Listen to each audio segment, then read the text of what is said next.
Welcome to Swastha Ayushman Chikitsalaya. This is Dr. Karishma, Naturopathy physician. ఈరోజు ఈ వీడియోలో భ్రామరి ప్రాణాయామ యొక్క ప్రాక్టీస్ ఇంకా భ్రామరి ప్రాణాయామ బెనిఫిట్స్ గురించి తెలుసుకుందాం. ముందుగా భ్రామరి ప్రాణాయామ ఎలా ప్రాక్టీస్ చేయాలో తెలుసుకొని తర్వాత బెనిఫిట్స్లోకి వెళ్దాం. ఈ భ్రామరి ప్రాణాయామ ప్రాక్టీస్ చేయడానికి ఒక పీస్ఫుల్ ఏరియాని సెలెక్ట్ చేసుకొని సుఖాసనంలో కానీ పద్మాసనంలో కానీ ప్రశాంతంగా కూర్చోవాలి. తర్వాత మీ ఇండెక్స్ ఫింగర్స్ అంటే చూపుడు వేళ్ళతో మీ ఇయర్స్ని క్లోజ్ చేసుకోవాలి. తర్వాత మెల్లగా ముక్కు ద్వారా శ్వాస తీసుకుంటూ శ్వాస వదులుతున్నప్పుడు ఎలా అయితే హనీ బీ సౌండ్ ప్రొడ్యూస్ చేస్తుంది కదా అని అలా సౌండ్ ప్రొడ్యూస్ చేస్తూ శ్వాస అనేది వదలాలన్నమాట.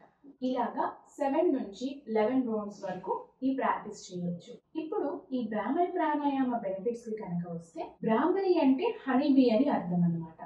సో ఈ హనీ బీ ఎలా అయితే సౌండ్ ప్రొడ్యూస్ చేస్తుందో అలా సౌండ్ ప్రొడ్యూస్ చేస్తూ ఈ ప్రాణాయామ ప్రాక్టీస్ అనేది చేస్తూ ఉంటాము. ఈ హమ్మింగ్ సౌండ్ ప్రొడ్యూస్ చేసేటప్పుడు మనకి మాకారా చాంట్ చేసేటప్పుడు మనకి 140 నుంచి 270 హెడ్జెస్ వరకు ఫ్రీక్వెన్సీ ఉంటుంది.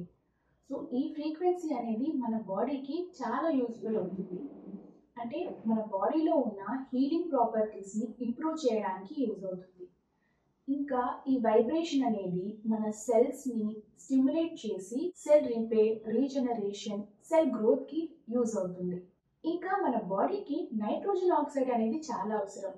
ఎందుకంటే మన బ్లడ్ వెజల్స్ని వైడెన్ చేయడానికి, బ్లడ్ ప్రెషర్ని కంట్రోల్లో ఉంచడానికి, కార్డియాక్ హెల్త్ని ఇంప్రూవ్ చేయడానికి నైట్రోజన్ ఆక్సైడ్ అనేది అవసరం. ఈ నైట్రోజన్ ఆక్సైడ్ మన బాడీలోని న్యాచురల్గా ప్రొడ్యూస్ అవుతుంది. అది ఎక్కడంటే మన నాసల్ మెంబ్రెన్స్ ఉంటాయి కదా, అంటే మన ముక్కు రంధ్రాల్లో పొర ఉంటుంది కదా, అక్కడ నైట్రోజన్ ఆక్సైడ్ అనేది ప్రొడ్యూస్ అవుతుంది అనమాట. ఈ భ్రామరి ప్రాణాయామ ప్రాక్టీస్ చేయడం వల్ల ఈ ముక్కు రంధ్రాలు ఈ వైబ్రేషన్కి స్టిమ్యులేట్ అయ్యి ఇంకా బాగా నైట్రోజన్ ఆక్సైడ్ అనేది ప్రొడ్యూస్ అయ్యి మనకి కార్డియాక్ ఇష్యూస్ రాకుండా బ్లడ్ ప్రెషర్ అనేది కంట్రోల్లో ఉంచడానికి యూజ్ అవుతూ ఉంటుంది.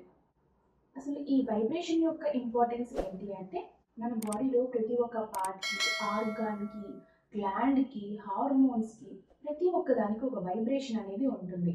అలాగే ఆక్యుపంక్చర్ ప్రకారం మనకి మెరిడియన్ ఛానల్స్ అని ఉంటాయి కదా, దానికి కూడా ఒక వైబ్రేషన్ ఉంటుంది అనమాట. ఈ వైబ్రేషన్ వల్లనే మన బాడీ అనేది హెల్తీగా మెయింటైన్ అవుతూ ఉంటుంది.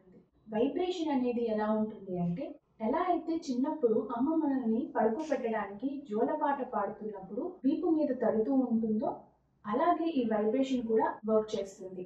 ఇంకా మనం ఈ భ్రామరి ప్రాణాయామ ప్రాక్టీస్ చేసినప్పుడు మన బ్రెయిన్ వేవ్స్ అయిన బీటా, ఆల్ఫా వేవ్స్ని స్టిమ్యులేట్ చేసి మన స్లీప్ సైకిల్ని రెగ్యులేట్ చేస్తుంది. భ్రామరి ప్రాణాయామ ప్రాక్టీస్ చేసినప్పుడు ఈ వైబ్రేషన్స్ అనేవి మన థ్రోట్ నుంచి వస్తాయి కదా.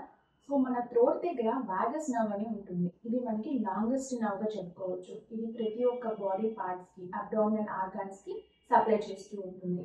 ఈ వాగస్ నర్వ్ అనేది స్టిమ్యులేట్ అయ్యి అబ్డామినల్ ఆర్గాన్స్కి కూడా దీని ఎఫెక్ట్ అనేది చూపిస్తుంది. ఇంకా భ్రామరి ప్రాణాయామ ప్రాక్టీస్ వల్ల వోకల్ కార్డ్స్ అనేవి స్ట్రెంగ్తెన్ అయ్యి వాయిస్ని కూడా ఇంప్రూవ్ చేయవచ్చు. ఇంకా భ్రామరి ప్రాణాయామ అనేది మన థైరాయిడ్ హెల్త్ని కూడా ఇంప్రూవ్ చేస్తుంది. ఎవరైతే హైపోథైరాయిడిజంతో బాధపడుతున్నారో అలాంటి వాళ్ళు ఈ భ్రామరి ప్రాణాయామ ప్రాక్టీస్ చేయడం వల్ల థైరాయిడ్ గ్లాండ్ అనేది స్టిమ్యులేట్ అవుతుంది అనమాట. దీనివల్ల థైరాయిడ్ ఫంక్షన్ అనేది ఇంప్రూవ్ అవుతుంది. ఇంకా భ్రామరి ప్రాణాయామ వల్ల మన లంగ్ కెపాసిటీ కూడా ఇంక్రీజ్ అవుతుంది. ఎవరైతే హైపర్ టెన్షన్తో బాధపడుతున్నారో, ఎవరైతే స్ట్రెస్కి లోన్ అవుతున్నారో ఇలాంటి వాళ్ళందరూ మీరు తీసుకునే మెడికేషన్స్ లేదా వేరే ట్రీట్మెంట్స్తో పాటు ఈ భ్రామరి ప్రాణాయామ ప్రాక్టీస్ చేయడం వల్ల మీకున్న కండిషన్స్ని మీరు కంట్రోల్ చేసుకోవచ్చు. Thank you.